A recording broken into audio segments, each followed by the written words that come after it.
वज़ीर दिफा ख्वाजा आसिफ ने कहा कि अक्टूबर में इलेक्शन ऑडिट का खदशा मौजूद है। दुआ है ये लड़ाई आगे न बढ़े, मामलात इंतहाई संगीन हो सकते हैं। JUI ने आईनी तरमीम से मुतालिक हुकूमती मुसवदा मुस्तरद कर दिया। जियो न्यूज़ के प्रोग्राम आज शाहजेब खानजादा के साथ में JUI के रहनुमा कामरान मुर्तज़ा का इंकशाफ। कहा हाई कोर्ट के जजेस के तबादले से मुतालिक शिक मुस्तरद की है। कामरान मुर्तज़ा का तफसीली इंटरव्यू देखिए कुछ देर के बाद जियो न्यूज़ पर।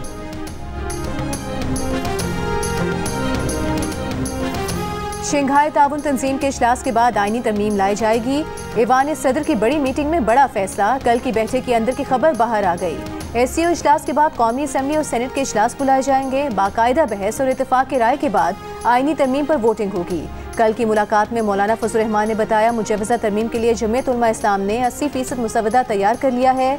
जल्द मुज़ाकराती टीम के हवाले कर दिया जाएगा। आसिफ जरदारी और नवाज शरीफ की मौलाना फजल रहमान को साथ लेकर चलने की यकीन दहानी।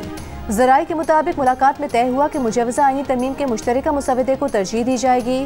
तय हुआ कि नून लीग और पीपल्स पार्टी की टीम इस हफ्ते दोबारा JUI की टीम से मुशावरत करेगी।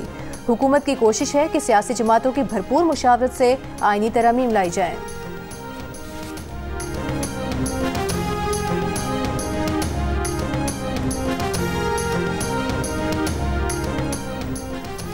स्पीकर कौमी असम्बली अयाज सादिक ने मखसूस नशिस्तों के फैसले के लिए इलेक्शन कमीशन को एक और खत लिख दिया। ज़राए के मुताबिक खत में याद दहानी करवाई गई है कि इलेक्शन तरमीमी बिल 2024 पास हो चुका है। इलेक्शन कमीशन जल्द खवातीन और गैर मुस्लिम अरकान की नशिस्तों पर फैसला करे ताकि अब हम खत्म हो सके। हुक्मरान जमात के पार्लिमानी रहनुमाओं ने स्पीकर कौमी असम्बली अयाज सादिक को इलेक्शन कमीशन को जल्द फैसला करने के लिए खत लिखने की दरख्वास्त की थी और मखसूस नशिस्तों का फैसला न करने पर इज़हार तशवीश किया था। स्पीकर 19 सितंबर को भी इलेक्शन कमीशन को इस बारे में खत भेज चुके हैं।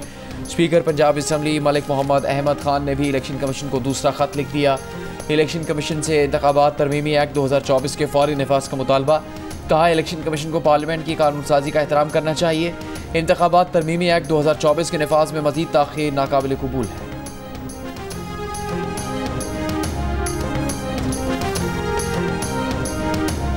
पंजाब हुकूमत दुल्हन को 1 लाख रुपए की सलामी देगी। वज़ीर आला पंजाब मरियम नवाज के ज़ेर सदारत काबीना इजलास में 3000 गरीब खानदानों की बच्चियों की शादी के प्रोजेक्ट की मंजूरी। दुल्हन को ATM कार्ड के जरिए 1 लाख रुपए की सलामी दी जाएगी। फर्नीचर, मलबूसात, डिनर सेट और इस्तेमाल की 13 अशिया गिफ्ट की जाएंगी।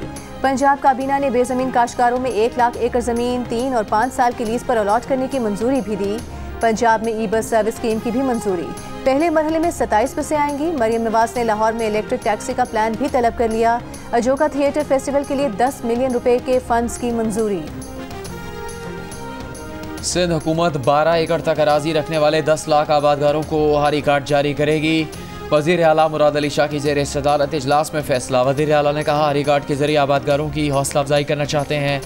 सिंध हुकूमत ज़राई और सनती शोबे में जिद्दत लाना चाहती है। मुराद अली शाह का रबी की फसल के लिए बर वक्त पानी की रसाई यकीनी बनाने का हुक्म। फेडरल गवर्नमेंट को वार्निंग दे रहा हूं कि अगर तुमने इस IG इस्लामाबाद को ना हटाया तो अगली दफा इस IG को हटवाने के लिए हम तुम्हारे पे दावा बोलेंगे। तैयार हो ना सारे? ये मैं पैगाम फ्लोर से दे रहा हूं। ये मेरे सूबे की मलकियत पे जिस तरह घुसा, इसने मेरे सरकारी गाड़ियों को तोड़ा, इसने वज़ीर आला की सरकारी गाड़ियों को तोड़ा, अली अमीन का नहीं तोड़ा। ये सूबे का वज़ीर आला है इस वक्त। अली अमीन गंडापुर ने एक बार फिर इस्लामाबाद पर चढ़ाई की धमकी दे दी। खैबर पख्तूनख्वा असम्बली से खिताब में वज़ीर आला ने कहा कि IG इस्लामाबाद को ना हटाया गया तो उन्हें हटाने के लिए हम इस्लामाबाद पर धावा बोलेंगे। खैबर पख्तूनख्वा हाउस पर पुलिस और रेंजर्स ने धावा बोला। KP हाउस को ऐसे कब्जे में लिया गया जैसे वो इनकी ज़ाती मिल्कियत हो। ऐसा सलूक किया गया जैसे हम कोई दहशतगर्द हों। खैबर पख्तूनख्वा हाउस पर धावा बोलकर विफाक पर हमला किया गया। जितने कारकुनों को गिरफ्तार किया गया है सबको रिहा कराएंगे।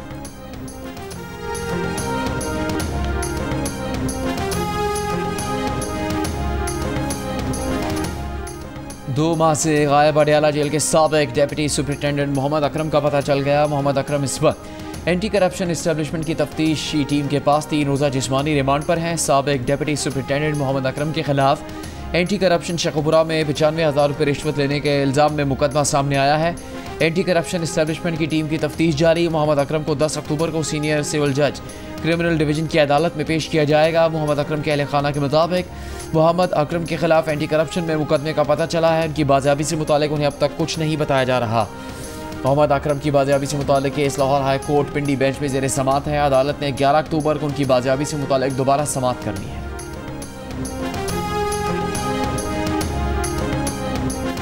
IMF से $7 अरब कर्ज की मंजूरी के बाद आलमी इदारों का एतमाद बढ़ने लगा। पाकिस्तान के लिए राहें खुलने लगीं। पाकिस्तान ने 1 साल के लिए $3.2 अरब गैर मुल्की कर्ज की यकीन दहानी हासिल कर ली, जिसमें $1.2 अरब के तेल के सऊदी सहूलत भी शामिल है। जंग और द न्यूज़ में शाया मेहताब हैदर की रिपोर्ट के मुताबिक $1 अरब का तिजारती कर्ज Dubai Islamic bank, $60 crore SCB और $43 करोड़ का वादा इस्लामी तरक्याती बैंक की जानिब से किया गया है।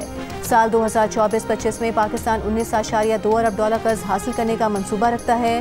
पाकिस्तान स्टॉक एक्सचेंज में कारोबार के दौरान मुस्बत रुझान 100 इंडेक्स में 753 पॉइंट्स का इजाफा 85,663 की सतह पर बंद हुआ। 100 इंडेक्स ने आज नई रिकॉर्ड बुलंद तरीन सतह 85,842 पॉइंट्स बनाई।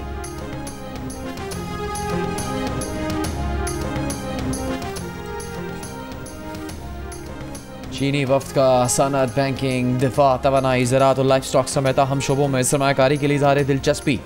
चीन की एशिया इकनॉमिक डेवलपमेंट एसोसिएशन के वफ्द का SIFC का दौरा। पाकिस्तान में सनअती तरक्की के इम्कानात और सरमायाकारी के मौक़े पर ब्रीफिंग। वफ्द का पाकिस्तान में गैर मुल्की सरमायाकारी आसान बनाने के लिए SIFC पर एतमाद का इजहार।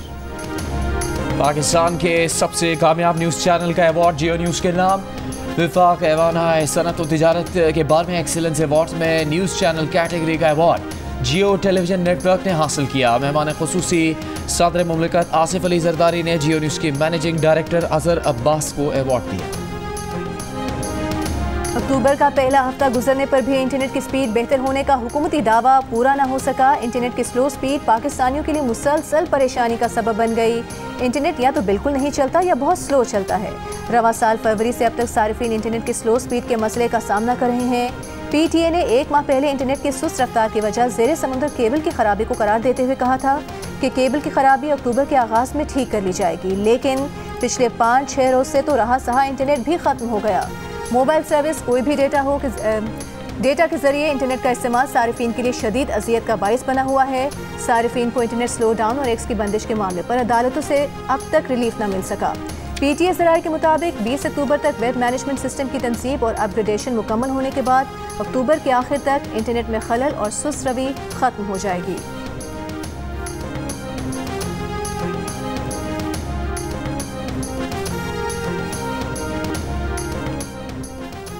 हुकूमती वुज़रा खुद एक्स इस्तेमाल कर रहे हैं, आम लोगों के लिए एक्स की सहूलत दस्तियाब नहीं। सिंध हाई कोर्ट में सोशल मीडिया प्लेटफॉर्म की बंदिश के खिलाफ समात पर दरखास्त गुजार के वकील के दलाइल। विफाक की हुकूमत के वकील ने एक्स से मुतालिक दरखास्तें मुस्तरद करने से मुतालिक जवाब का रिकॉर्ड अदालत में पेश कर दिया। सिंध हाई कोर्ट की दस्तावेज फरीकैन को फराहम करने की हिदायत। समात 17 अक्टूबर तक मुलतवी। तोशा खाना केस 2 में बानी PTI और बुशरा बीबी पर आज भी फर्द जुर्म आयद न की जा सकी। अदालत ने कार्रवाई के बगैर समात 21 अक्टूबर तक मुलतवी कर दी। समात अडियाला जेल में सिक्योरिटी खदशात के बायस मुलतवी की गई। जेल इंतजामिया ने भी समात मुलतवी करने की इस्तदा की थी।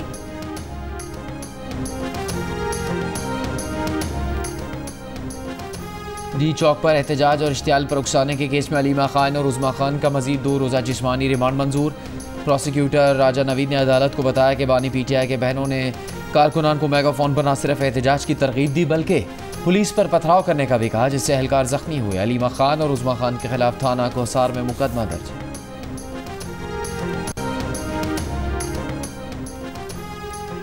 8 अक्टूबर 2005 के तबाहकुन ज़लज़ले को 19 साल मुकम्मल। ज़लज़ले के बायस जाँ बहक होने वालों की याद में मुजफ्फराबाद में यादगार शोहदा पर मरकजी तकरीब। सायरन बजाकर 1 मिनट की खामोशी इख्तियार की गई। वज़ीर आज़म आज़ाद कश्मीर ने कहा कि आज़ाद कश्मीर माहौलियाती तब्दीलियाँ कुदरती आफात से सबसे ज़्यादा मुतासिर है, उनसे निमटने के लिए खुद को तैयार करना होगा। मीरपुर में चौक शहीदा से कायद आज़म स्टेडियम तक वॉक, बड़ी तादाद में शहरियों ने शिरकत की। 8 अक्टूबर 2005 को 7.6 शिद्दत के ज़लज़ले से आज़ाद कश्मीर और हज़ारा डिवीज़न समेत खैबर पख्तूनख्वा के मुख्तलिफ अजला में 80,000 से ज़ायद अफराद जाँ बहक हुए थे। मुल्तान टेस्ट में शान मसूद और अब्दुल्ला शफीक के बाद सलमान अली आगा ने भी सेंचुरी जड़ दी। 104 रन की नाकाबिल शिकस्त इनिंग्स खेली। सऊद शकील 82 रन बनाकर आउट। पाकिस्तान ने पहली इनिंग्स में 556 रन बनाए। बाबर 30, रिजवान 0, साइम 4, नसीम शाह 33, आमिर जमाल 7 और शाहीन अफरीदी 26 रन बना सके। इंग्लिश स्पिनर जैक लीच की 3 विकेट्स। इंग्लैंड ने दूसरे दिन के अख्ताम तक 1 विकेट पर 96 रन बना लिए थे।